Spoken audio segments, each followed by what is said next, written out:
Assalamualaikum warahmatullahi wabarakatuh. Apa kabar sahabat Eksis? Semoga kalian semua dalam keadaan sehat walafiat dan dimudahkan dalam setiap urusannya.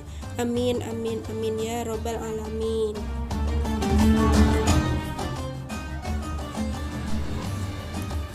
Kisah kali ini adalah memenjarakan angin.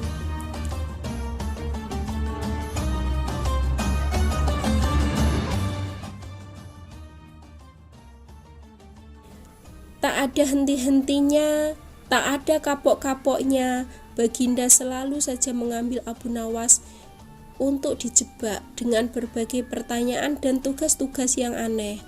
Hari ini Abu Nawas juga dipanggil ke istana.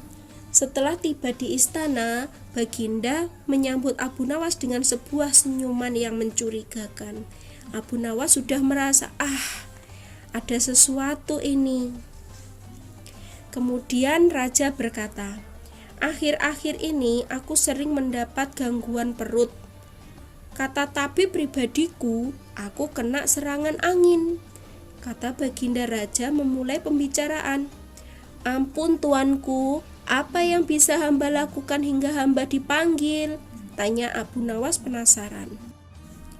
Aku hanya menginginkan engkau menangkap angin dan memenjarakannya, karena dia menggangguku, kata Baginda Raja.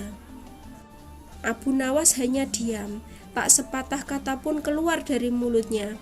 Ia tidak memikirkan bagaimana cara menangkap angin nanti, tetapi ia masih bingung bagaimana cara membuktikan bahwa yang ditangkap itu memang benar adalah angin.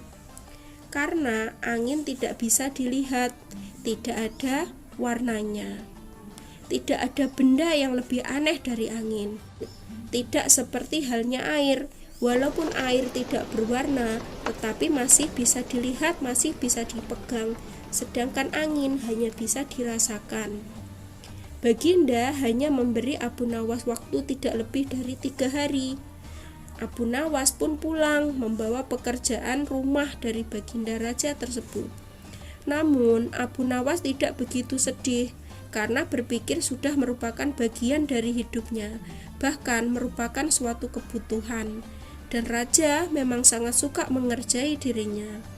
Ia yakin bahwa dengan berpikir akan terbentang jalan keluar dari kesulitan yang sedang dihadapi, dan dengan berpikir pula ia yakin bisa menyumbangkan sesuatu kepada orang lain yang membutuhkan, terutama orang-orang miskin.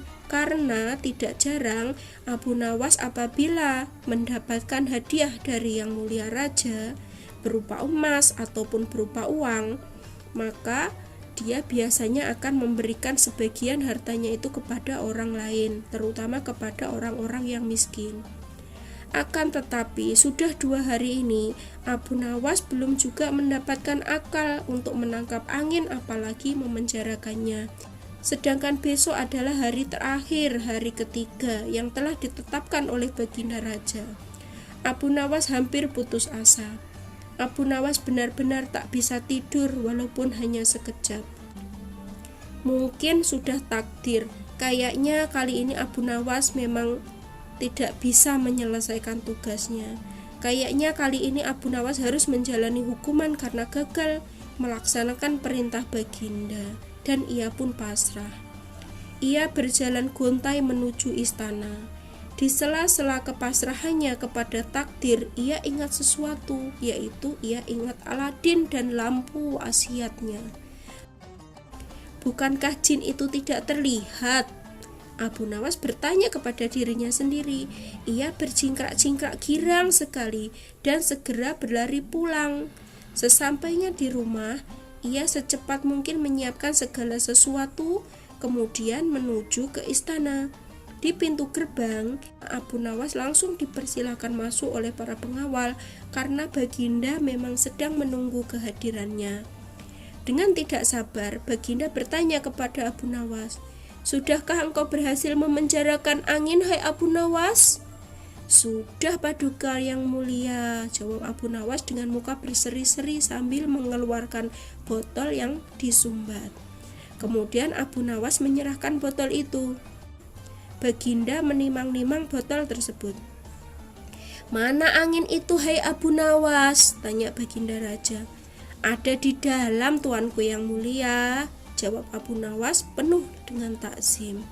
"Aku tidak melihat apa-apa," kata Baginda Raja. "Ampun tuanku, memang angin itu tidak bisa dilihat. Tetapi apabila Paduka ingin tahu angin, tutup botol itu harus dibuka terlebih dahulu. Akan tetapi hamba peringatkan, Baginda jangan sampai menyesal ya," kata Abu Nawas menjelaskan. Setelah tutup botol dibuka, Baginda mencium bau yang sangat busuk, bau yang sangat tidak enak, dan sepertinya itu adalah bau kentut yang sangat menyengat hidung. "Wek, wek, wek," kata Baginda Raja. "Bau apakah ini, hai Abu Nawas?" tanya Baginda marah. "Ampun tuanku yang mulia, tadi kan sudah hamba jelaskan Baginda jangan sampai menyesal. Tadi hamba buang angin dan hamba masukkan ke dalam botol.